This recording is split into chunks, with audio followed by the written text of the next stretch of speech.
Dwyane Wade Week continues with part 2 of our Rankapalooza. Who are Dwyane's top peers and what are his top finals performances? What are some of the biggest what-if questions of his Hall of Fame career?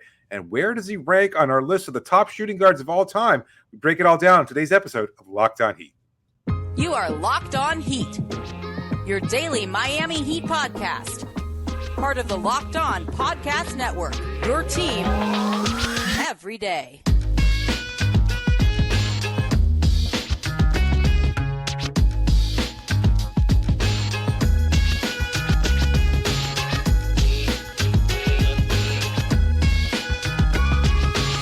All right, welcome to Locked On Heat, your daily podcast on the Miami Heat. However you might be tuning in on YouTube, Odyssey, or your favorite podcast app, thanks so much for making Locked On Heat your first listen every day. It is Dwyane Wade Rankapalooza Part 2 here on Dwyane Wade Week. We posted Part 1 on Monday, in which we ranked Wade's best moments, season, and teammates. Today, we're going to be talking about his best finals performances, the greatest peers that he played alongside or with or near, and then where he ranks among the top 5 shooting guards of all time. And I think we're going to have some surprises when we get to that. But let's just start with Dwyane Wade's top 5 what-ifs throughout his career, as ranked by you, David. Where do you want to start? It's a really tricky one. There are so many different questions there. And even just as an honorable mention there, what if he had one like MVP? Like, what if he had one MVP during his 2 peak seasons there? What would the conversation about Dwyane have been like if you could add that to the already incredible, impressive list? There's no hardened argument. There's no hardened argument. Right now, I don't think there is a hardened argument, but Houston fans would have you believe, well, Harden won a regular season MVP, so there would be none of that. Yeah.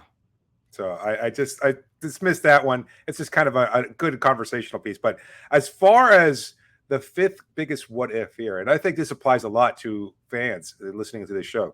What if he had never come back in 2018? What if that trade with the Cleveland Cavaliers never took place? What would his legacy have been like in South Florida? Because, I mean, a lot of people probably don't want to remember this, and there might be a lot of deleting of tweets. But in 2016, when he chose Chicago, let's just say there were a lot of Heat fans that were not too happy with Dwyane's decision. Sure. A lot of people saying, Pat Riley made the right choice, screw Dwyane. Like, we're talking about the greatest player in franchise history. And, of course, some of the reporting later on shows that maybe Pat was lowballing Dwyane. Maybe it was the right decision not to overpay him. Wherever we stand on that particular argument, notwithstanding, like, it could have been really, really badly. It could have ended ugly in terms of Dwyane and his career and how he's remembered by fans in South Florida, where he is beloved. And I think a lot of that changed when he came back, when he helped carry the team into the playoffs later that year, 2017-18 season. And then, of course, when he retired the following year, incredible moments, triple-double to end his career, the game winner, which we talked about, is one of his biggest moments of all time. The ability to kind of just close the door, that particular chapter of his career, of his life, and to end it here in South Florida, did such an incredible job. But to me, one of the questions that kind of lingers there is like, what if he had never come back? What if he had gone to Chicago and the 3 Alphas had won a title, or at least gone deeper in the playoffs? What if he had stayed with the Cleveland Cavaliers and won a title that year instead? Who knows? It's a great what if. The only reason the Heat even brought him back was that the Bulls decided that they didn't think Jimmy Butler was worth this maximum contract extension. They trade him to Minnesota and just sort of blow up the whole thing, get what they can for Dwyane Wade, who gets traded to Cleveland to play with LeBron James, and we get the whole peanut butter and jelly thing, which was a little silly. And this was Cleveland post Kyrie Irving asking for a trade. So they bring in Isaiah Thomas. So they're kind of rebooting their whole thing around LeBron and Kevin Love. And so the only reason that they're even an option is because of all of that. So all these things kind of happened where Dwyane Wade ends up playing in Cleveland, and then it doesn't work out because they're just not as talented. Cleveland has to reboot midseason. It ends up getting them back to the NBA Finals, but where they lose. But basically, Dwyane Wade looks around, not in Chicago anymore. He's stuck in Cleveland on a team that's barely using him, and he's like, I don't want to be here anymore. I kind of want to go back to Miami. And Pat Riley on today's press conference was sort of talking about how there was that want that they knew from Dwyane Wade. And I'm not going to go so far as to accuse anybody of tampering or talking behind the scenes, but they probably might have maybe been doing that. And so I think Dwyane Wade signaled from one way or the other, hey, I would like to play back in Miami. Miami was like, well, we don't have anything good going on right now, so we would love to bring you back. What's it going to cost? A second-round pick? Done deal. It makes it happen. You bring up this what if brings up our first trivia. All right, let's do it. So Dwyane Wade, not really used like Dwyane Wade would probably want to be or expect to be on those Cleveland Cavaliers teams. Of these 3 Cleveland Cavaliers players on that 2017-18 roster, who averaged more points? Jordan Clarkson, Dwyane Wade, or Rodney Hood?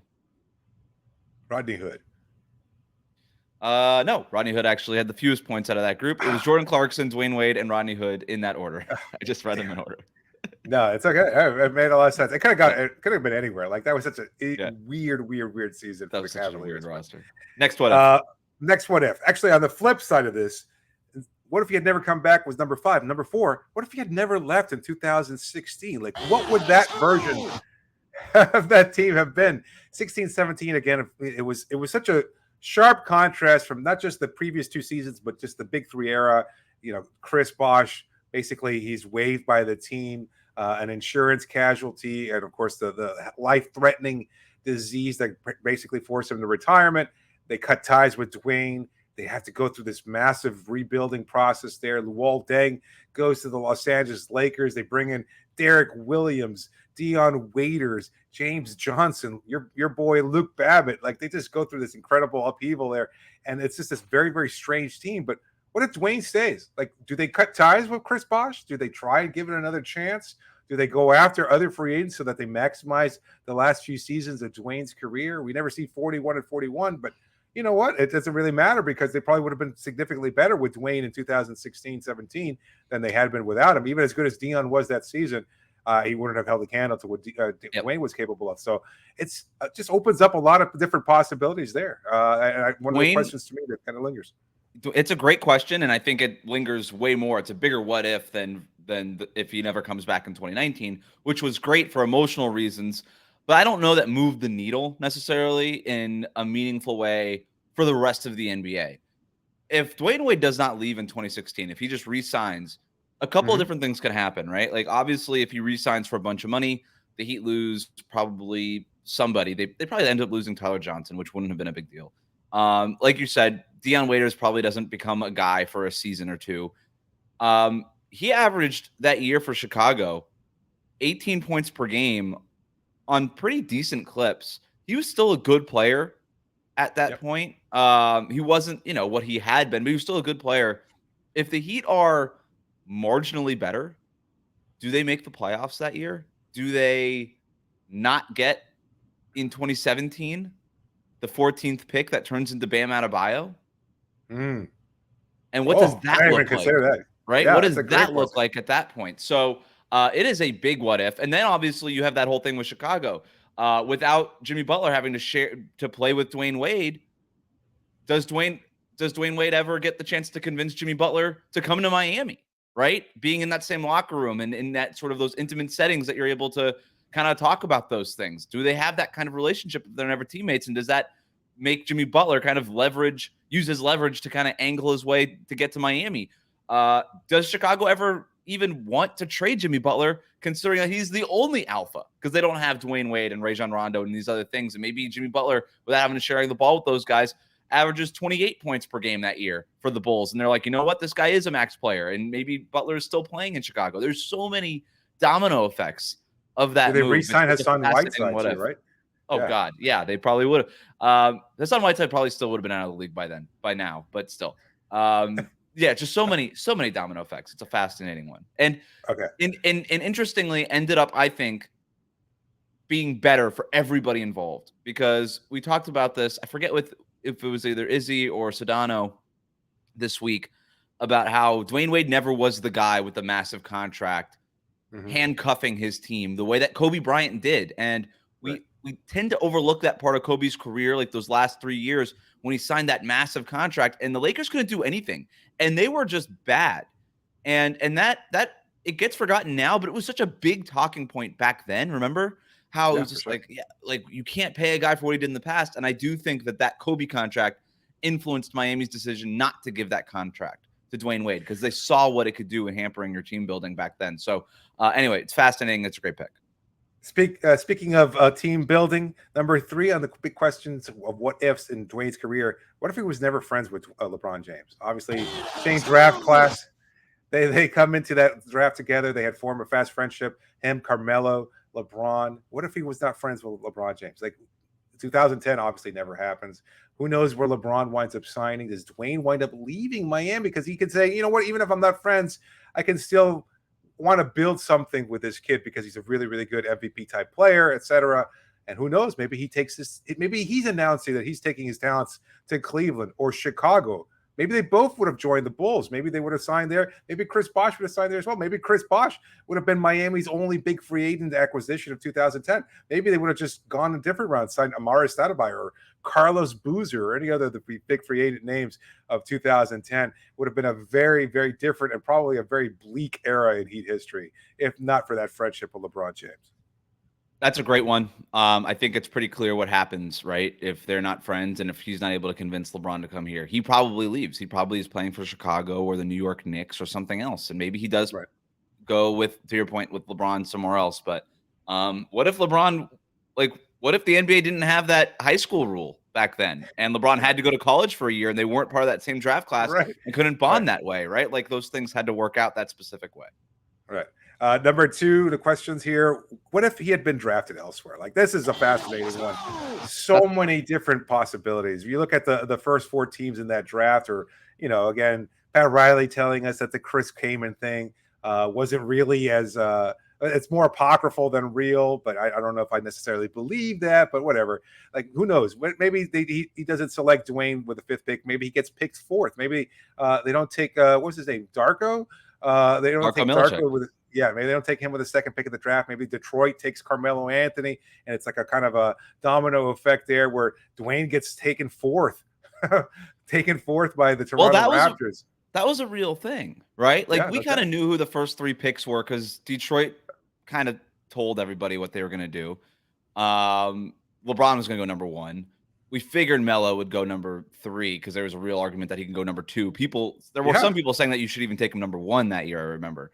Although that was a little because high school players don't pan out. Right. No, exactly. And Carmelo had that amazing Syracuse run, right? In March. So, so like the top 3 felt pretty locked. But after that, it was sort of like, well, does Toronto want to go with the big man? Do they want to go with Dwyane Wade? And I bet you had Toronto been that draft plays out right now, Toronto goes with the guard over the big man every single time, probably. Right. But back then it was still okay. Just when in doubt, kind of go with the size. And that's what they did, thankfully. And the Miami Heat, they ended up with both of them, but they ended up. What if Chris Bosh had fallen to Miami instead? Like, could he have been that supreme level player? I don't know. It's like, it's so hard to see. Like, he was a different dynamic, and certainly it would have been very tough. He would have fit better in that first season because started next Wade to was Brian starting Grant at point guard out of position. Yeah, like Bosh, they needed a big guy back then. They like Brian Grant. We love Brian Grant, but like he wasn't like the guy that you wanted starting for your team. He would have been an ideal. Still would have started though. Like there would have been a big front court though, but like, small and big at the same time. It would have been Lamar Odom at 6'10. It would have been Chris Bosh at 6'11, and then Brian Grant at 6'8 or so. But so a very smallish bit, and Grant, the shortest of them all, would have been starting at center. Ironically enough, but yeah, fascinating question there. But of course, my number one what if coming up. After this. Today's episode of Locked On Heat is brought to you by Bird Dogs. I love my Bird Dogs. They make me look good with their stretch khaki shorts designed to fit slimmer through the thigh and leg, giving me a truly sculpted look. And they can give you that same truly sculpted look. To put it another way, Bird Dog shorts do the exact same thing as Lululemon, but they fit way better. It's much nicer on your wallet. They're way better than regular shorts that are made of stiff, restricting cotton. You just don't want that. So Bird Dogs fixed this issue by inventing a cloud knit fabric that looks just like khaki, but it stretches so you get a way slimmer fit without having to sacrifice movement. Plus, Bird Dogs uses anti-stink, sweat-wicking fabric that keeps you cool and dry all day long. Trust me and get yourself a pair. Go to birddogs.com/LockedOnNBA or enter the code Locked On NBA for a free white tech hat. Thebirddogs.com/LockedOnNBA, or use that promo code LockedOnNBA at checkout for a free white tech hat. They actually sent us one. I don't have it in reaching distance, but it's really cool, and it's a running hat for me for sure. You can get that for free at Bird Dogs. You're not going to want to take your Bird Dogs off. We promise you.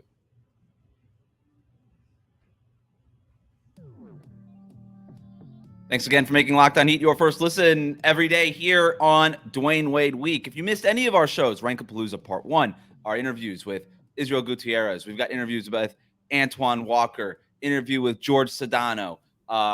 It's the best Dwyane Wade content happening anywhere right here. Locked On Heat, YouTube, Odyssey, wherever you get your podcast. David, what if number 1? This is Kevin Harlan's voice, by the way. Before I do that, cue me up some trivia music there, please. If you don't mind. There we go. Trivia. I love it. All right, trivia question. How many times did Dwyane Wade make first team all defense? 4. That's your final guess? Yeah, but I think it's 3 or 4. 0. First team all defense? I thought he made it 3 or 4 times. No, no. Second team. That's what I was thinking. All right. No, that's a good one. Second team in 2005, 2009, 2010. But one of the leading shot blockers at the guard position, certainly the leading shot blocker, 6'4" or under. Yes. Great steals guy, great individual defender. Would have been switchable because of just incredible strength and everything else in today's NBA. Would have been able to pick up 1 through 3, maybe even some 4s in today's game. Just a great overall defender, weak side helper, coming in with that block shot, and yet never made first team all NBA defense. I mean, look, you had Kobe Bryant and others up there, so maybe that was part of the problem. And then again, a lot of those votes just kind of, probably got diluted in other potential players there. But yeah, I mean, the Kobe thing was real. He was a great on-ball defender. I'm not taking anything away from him, but he probably got too much credit too late in his career when Dwyane Wade was really emerging in his prime. And there was a point where Kobe wasn't as good a defender as Dwyane Wade just because of the way their ages lined up. And that was back in the day where we didn't have the defensive analytics and all these things. And you kind of just went with reputation. Like that was back when like Tony Allen was on like every all defensive team. It was a little bit like Marcus Smart, these days. People, the Boston Media Mafia. And now I guess, the Memphis Media Mafia will try to do the same. Whatever. Point being, didn't Dwyane Wade finish like 3rd in defensive player or top 5 in defensive player of the year one year? I'm pretty sure in like 2008 or 2009. But I'm glad you bring that up just because our younger listeners, I don't think that people remember Dwyane Wade for his defense. In fact, they probably even think of Dwyane Wade as a minus defender based on the later stage of his career. Sure. That guy was an amazing defender, one of the best defenders you've ever seen at the guard spot. Just tenacious, the jumping of the passing lanes. It was like Jimmy Butler, but way more athletic with what he could do after those interceptions, right? It was pick sixes all the time. So I'm glad you bring that up. What if number 1? The athleticism. No, the athleticism is what leads me to my number 1. What if with Dwyane's career is that what if he had just been healthy? Like, what if he had just been healthy at Marquette? What if he had been healthy throughout his NBA career? No talk of load maintenance. No maintenance program. LeBron, does he leave in 2014? I don't think he does. Like he saw shrewdly, as he always does, the writing on the wall. He makes that business decision in a cold, calculated way. And he knew he had to go back to Cleveland to put him in a good chance to win a championship and to just kind of fix the errors that he was widely perceived from the 2010 decision.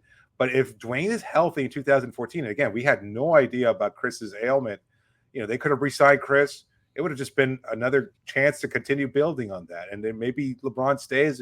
Maybe they compete for titles over the next 2, 3, 4 seasons. Who knows how long it lasts?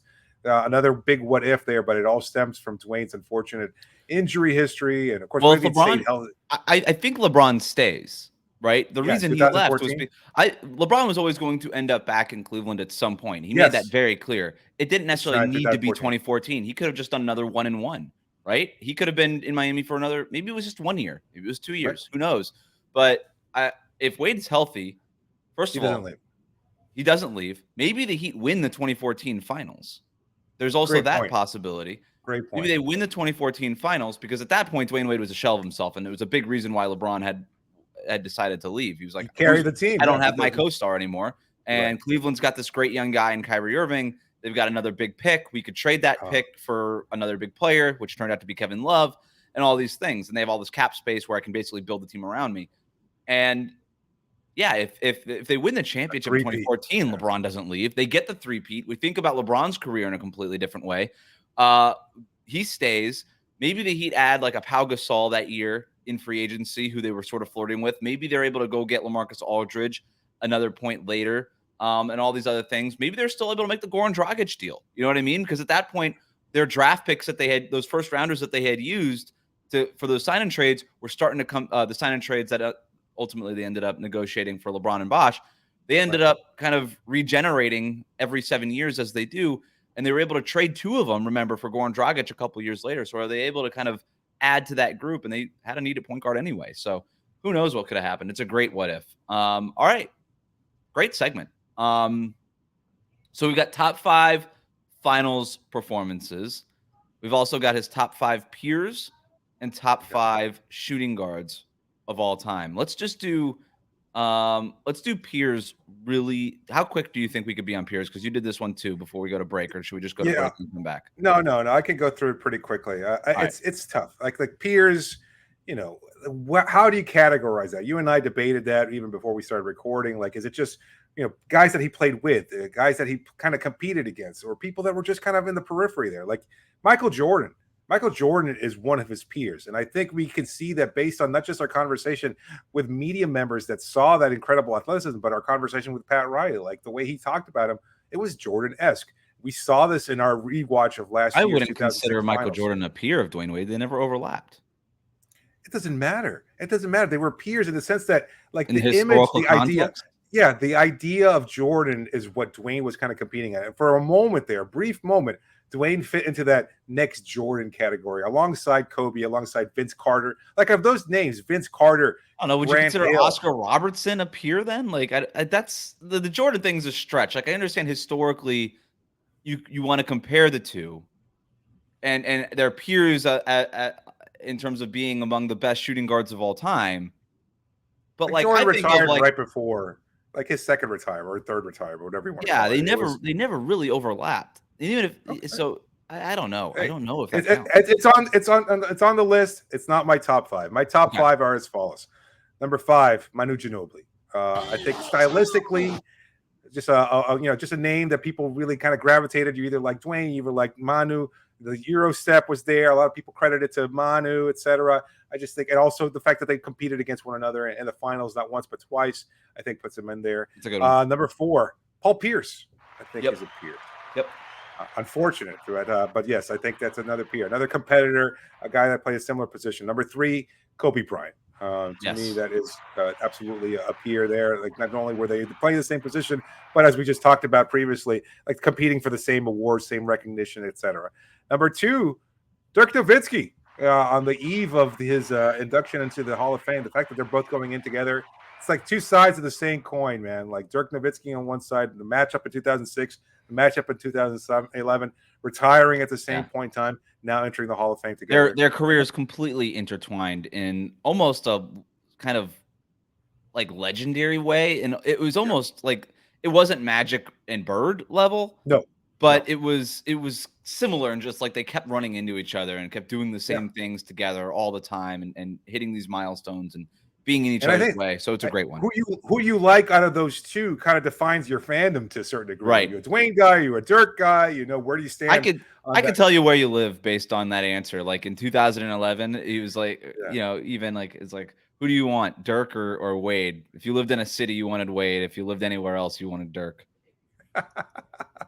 Well, anywhere outside of South Florida too. I don't know. That 2011, that was a different year. But his number one peer, his best friend, his teammate, his competitor, guys that they played against each other, LeBron James. It's the only option for me.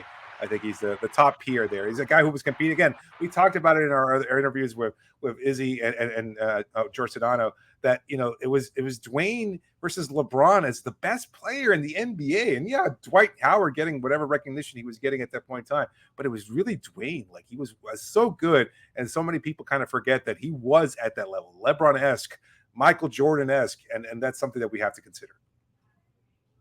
I agree with you. All right. We're going to get to top 5 finals performances ever, and as well as the top 5 shooting guards of all time. I think our shooting guards are going to surprise some people. And in a finals performance, could one of his best performances come in a loss? We're going to talk about that next here on Locked On Heat.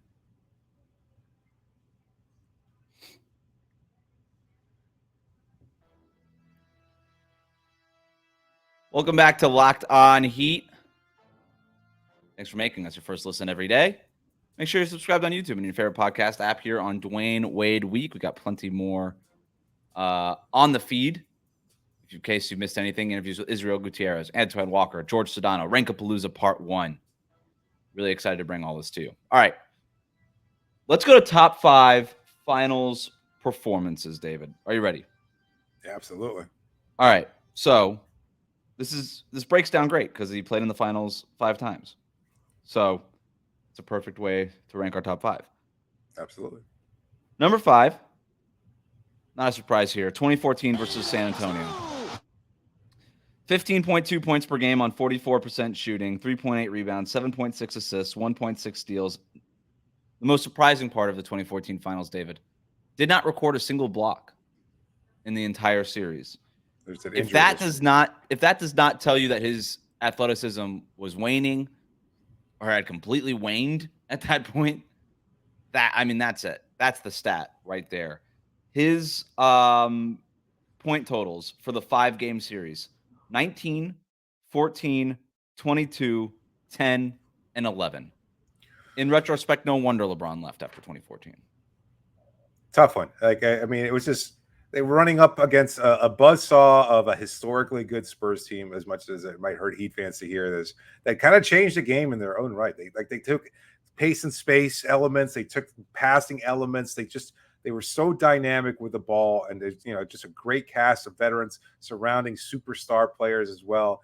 And they ran into a team that was tired, injured in Dwyane's case, had been together for 4 years, had gone to 4 straight finals, and were just kind of done with each other up at that point. And I think everybody knew it, but still good enough behind the individual greatness of LeBron James, Dwyane Wade, and Chris Bosh, still good enough to be able to get to the finals, but just not really able to compete against a very good Spurs team.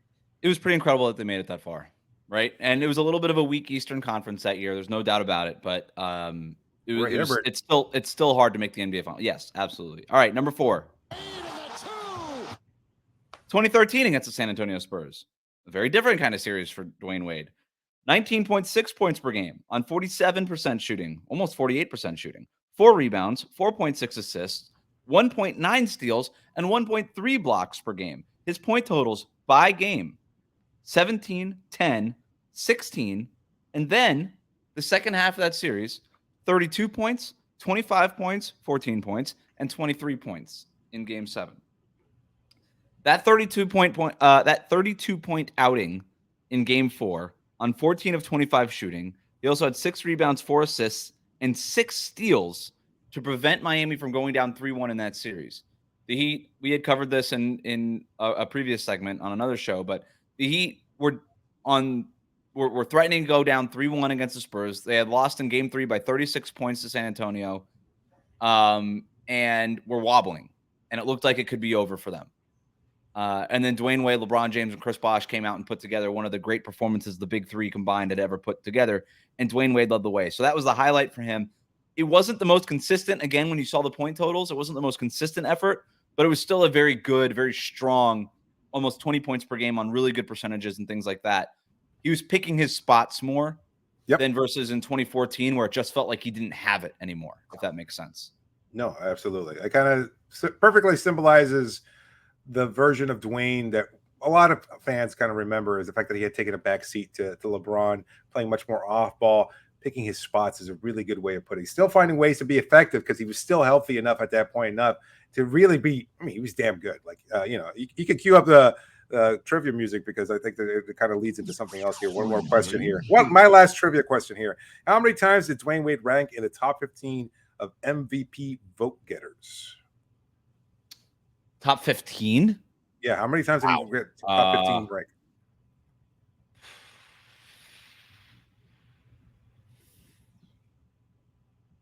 1, 2, 3, 4. I'm going to go 6. Not close. He actually 8 times. 8? Actually 8 times. Yeah, 8 times. Yeah. Still getting MVP votes even that last year, 2012-13. So that's kind of what led up to that. And what was his highest ranking and his lowest rank among those top 15? 3. Yes. At the highest. And Yes. then, I don't know, the lowest, probably 15. 12. He was actually 12 one year. Okay. 2006, 2007. So the year after he won the finals, still dominant, but just starting to get those kind of MVP recognition. A little surprised that he was that low the year after the championship. But Yep. all right. Number 3. 2012 versus the Oklahoma City Thunder. 22.6 points per game on 43.5% shooting, 6 rebounds, 5.2 assists, 1.4 steals, 1.2 blocks. And the great thing about this series, David, consistency. Just a steady score. 19 points, 24 points, 25 points, 25 points, and then 20 points in the game-winning one. Basically, those point totals with 6 rebounds and 5 assists on average every single night. That was the most remarkable. To be that consistent in the NBA Finals, where Wade, it was the year after they lose to the Mavericks in 2011. They have the big meeting in the Bahamas. Hey, I'm going to be second fiddle. I'm going to be Robin to your Batman to LeBron. By the NBA Finals against Oklahoma City, Wade had fully actualized and mastered that role, where he was just rolling out of bed and basically scoring 22 points whenever he wanted, in a myriad different ways, but just always figuring it out game to game. Remarkably consistent that year.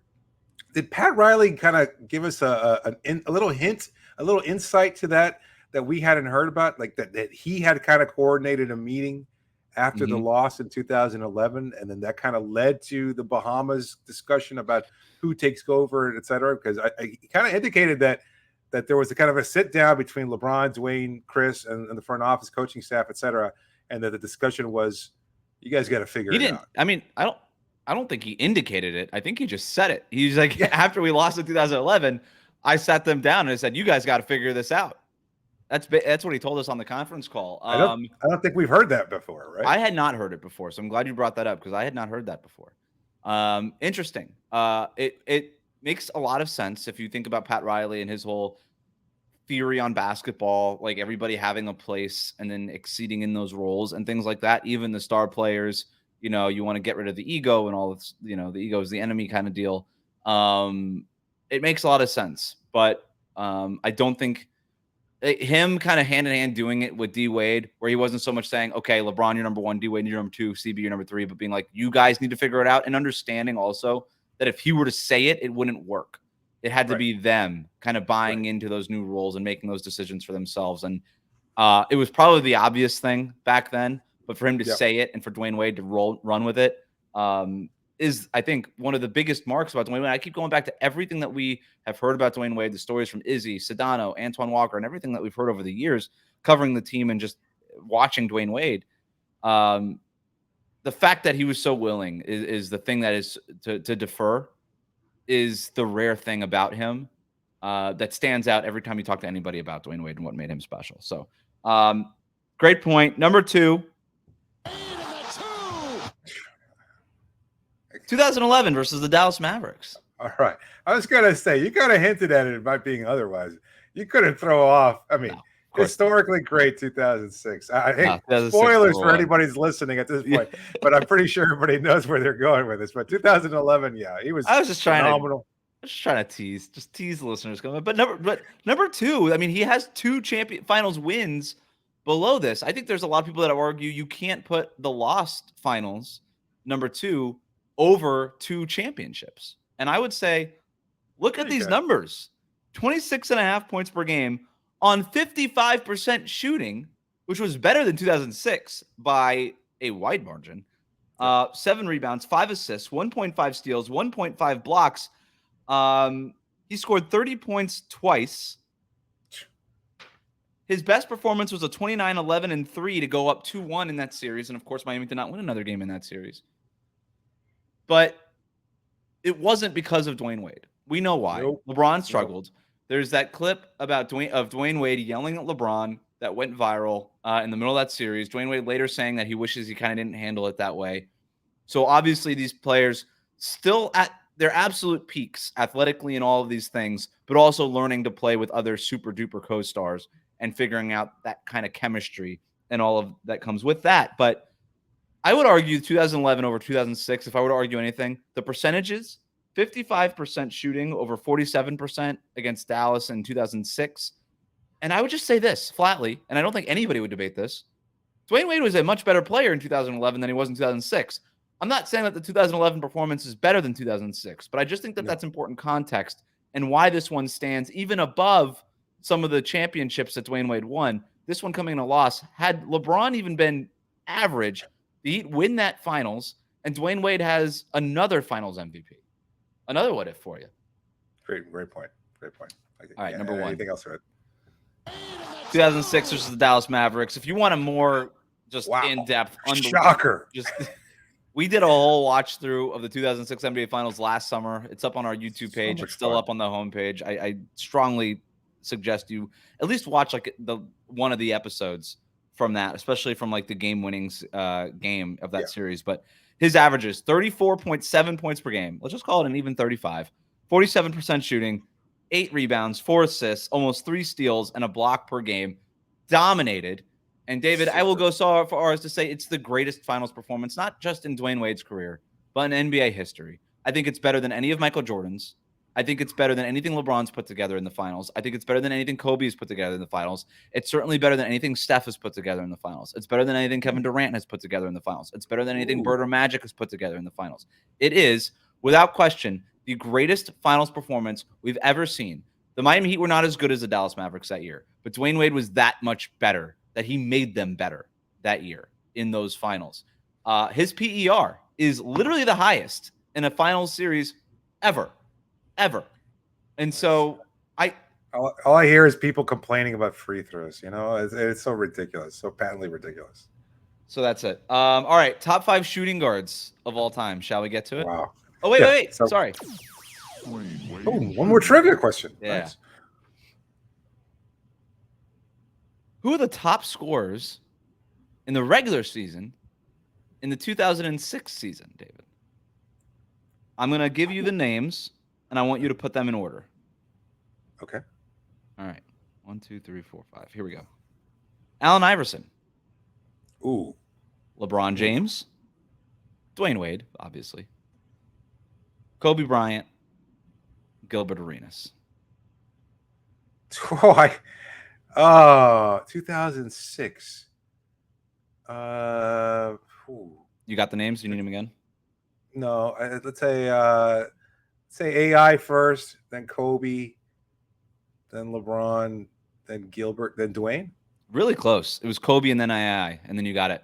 Kobe, Iverson, LeBron, Arenas, Wade.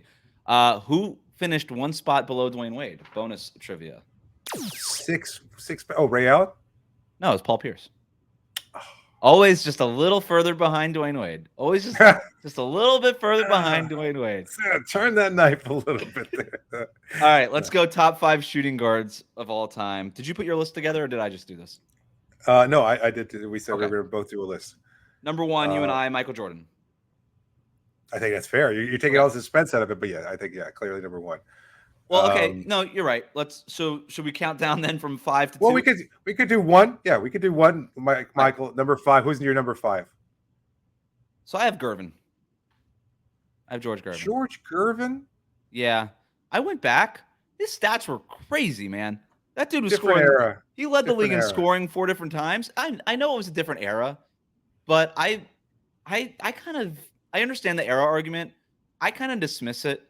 Like George Gervin would never do that in today's NBA, and it's like he didn't have to because he didn't play in today's NBA. And I just think I look at resumes, and his resume is only against the competition, right? You can only be judged versus who you play. And he led the league in scoring 4 times. He dominated the rest of the ball game. Like he was great. He was a very good playmaker, great rebounder. He won a lot. I had a number 5. But I also, for reference, did not have Jerry West in my top 5. He was more point guard than shooting guard. People always put him in the shooting guard comp thing. He kind of went between the two, but he was always kind of a lead playmaker. He was high usage. Gail Goodrich was the point guard because he was shorter on those Lakers teams. Yeah, but it was he didn't touch the ball. Right. It was, and before that, it was Elgin Baylor, and it was kind of like the same argument. It's like, was it Baylor the point guard? He was, creating and facilitating for everybody. Is LeBron a point guard, even though he's as big as he is? I just in my mind, I think of Jerry West as a point guard. You watch those highlights, and you think like he's always bringing the ball up. He plays like a point guard. Like I never thought of him as a shooting guard. Hey, I don't have any problem with Gervin being included in there as long as James Harden's not in your top 5. My top 5. James Harden didn't sniff the top 5. He was eliminated. He wasn't even like in consideration. He doesn't have look. You don't have the playoff success. You don't have the championships, and I'm not rings or bust, but you got to show me something here. You got to show me something in terms of I'm a winning player. And James Harden, I know that he ran into some tough Warriors teams, and I get that, and I'm not that is a real thing, and that is not his fault. I'm not holding it against Charles Barkley, for instance, that he ran into Jordan all the time, right? But at least Barkley like stepped up sometimes in the playoffs. He made a finals. Like there's things that happened there that are tangible. Like this guy probably should have won a champ. And if you play out Barkley's career 10 times, he probably comes away with a championship 9 of those 10 times. He just happened to live the 10th one. That was unfortunate. If you play out James Harden's career 10 times, I think he probably wins a championship 1 or 2 of those times, right? Like, and that's probably because of some catastrophic injury to an opponent. Like the playoff resume is just straight. It's just bad. Right. And it's not one of those like kind of overblown or you're just being hard on and bad. No, it's bad. It's bad. There's way too many 2 for 11 performances in there. Should have stayed in Oklahoma City. I mean, we're probably the one they didn't want to pay him. They didn't want to pay him. All right. So you and I did not have Harden in our top 5. That's a quick Harden thing. Number 5 for me is Clyde Drexler. Yeah. Clyde Drexler. That was the other guy. It was him or Gervin for me. Give me the Drexler argument. I mean, I saw him play. I saw him during the Rockets era too. I didn't watch much of his Blazers career, but the narrative about him being Jordan-esque, as much as Jordan used it, because Jordan used anything. Anybody who saw The Last Dance recognizes whether you said hello or didn't say hello, he's going to find a reason to hate it. So you couldn't win with that guy. But the quick aside on that. I was watching this highlight the other day on Instagram. Instagram, by the way, they have like these great accounts that are just like it's like Dwyane Wade legacy accounts, right? And you just go and you're just browsing through your feed and you're like, all right, somebody's dinner, a cute dog, and then all of a sudden you're seeing like a Dwyane Wade highlight from 2009. You're like, this is sick. And then you're just sitting there watching it. So I obviously follow that, and now I'm getting like Kobe Bryant ones, I'm getting Michael Jordan ones, and I'm just following all of them. I'm like, this is great. Just give them all. Anyway, I see this one from Michael Jordan, and this guy commented on when he came out with the Jordan 11s, and he was wearing the Concord 11s. And some guy is like heckling him from the sideline in one of the courtside seats, heckling like your shoes are dumb or ugly or what, making fun of his shoes.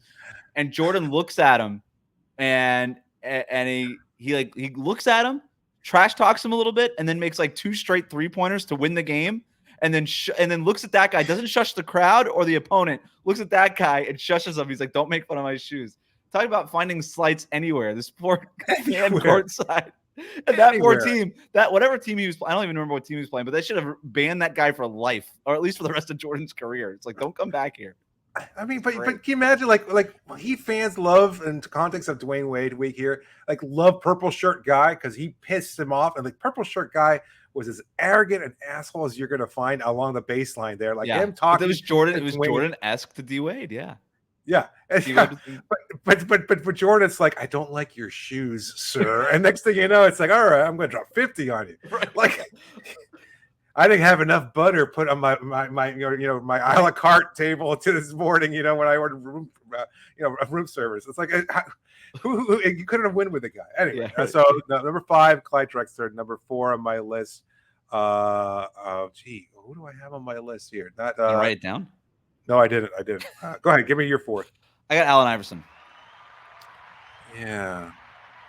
I don't know. I have a hard time with AI. Like AI, is it the point guard versus shooting guard thing, or that's part of it. I was a different person back then, obviously as a fan, and I was just never a fan of Allen Iverson's. As a players all love Iverson, but all I saw was him like foul baiting before James Harden.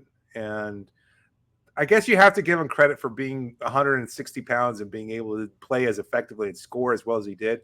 But it just seemed like there was like these astronomical free throw attempt numbers and things of that sort that I could never really stomach his game as much.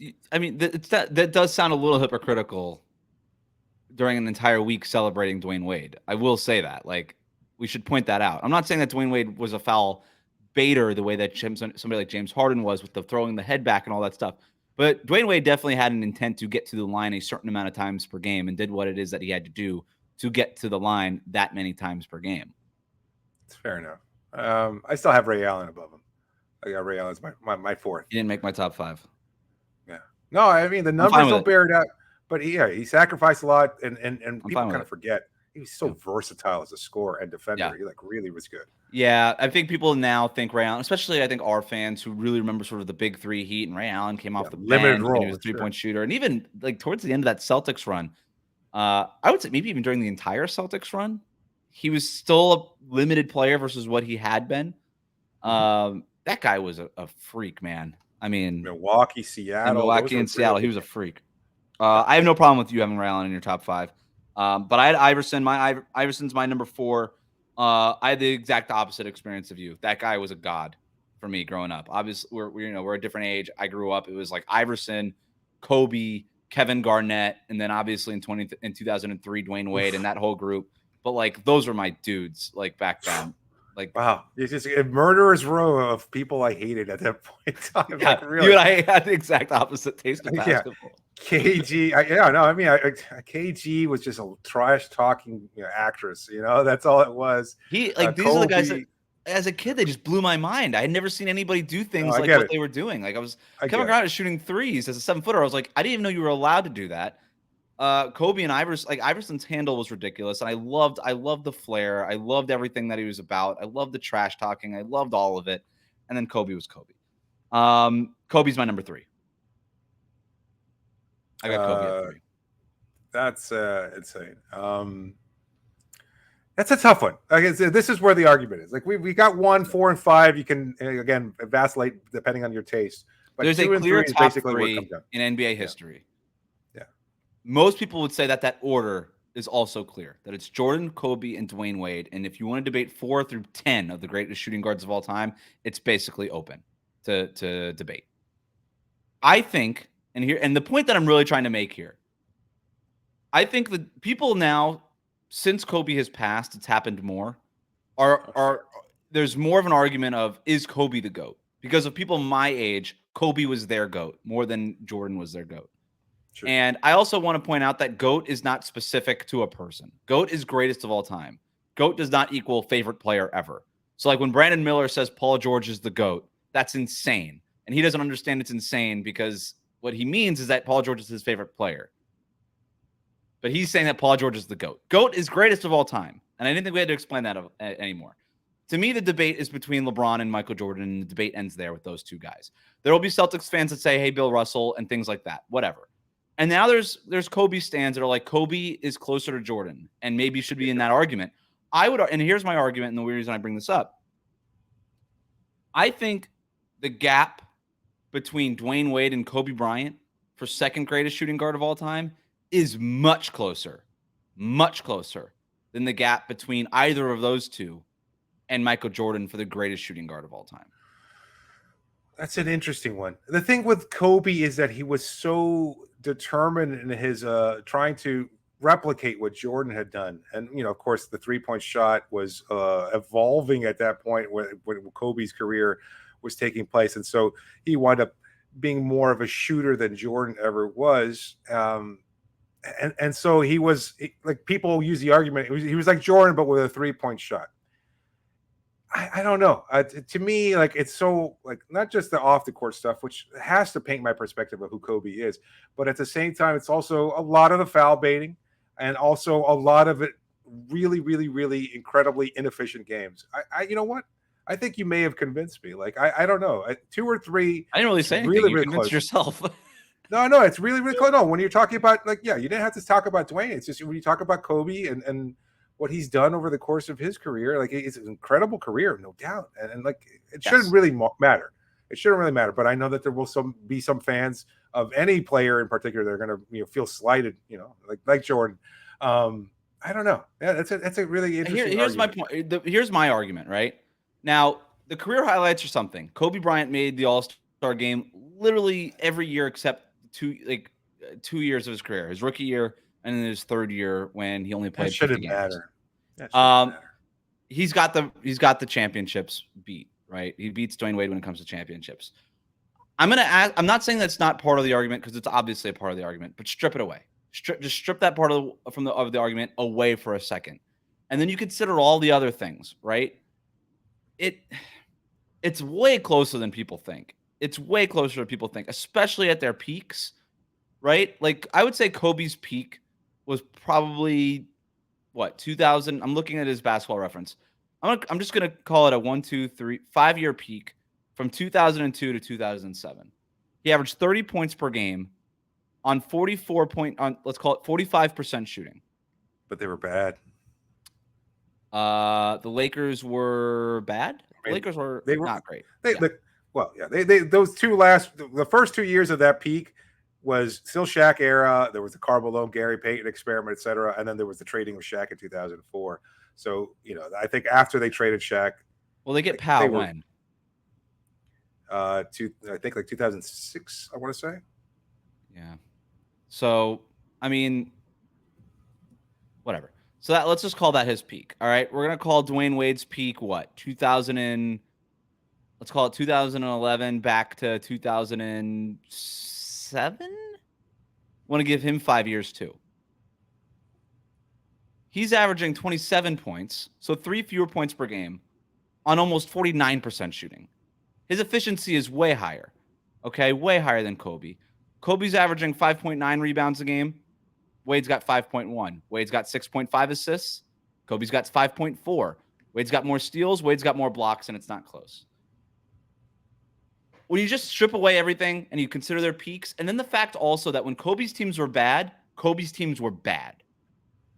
When Dwyane Wade's teams were bad, yeah, they got Michael Beasley that one year, but he also took 2 ridiculously untalented teams to the playoffs in 2009 and 2010.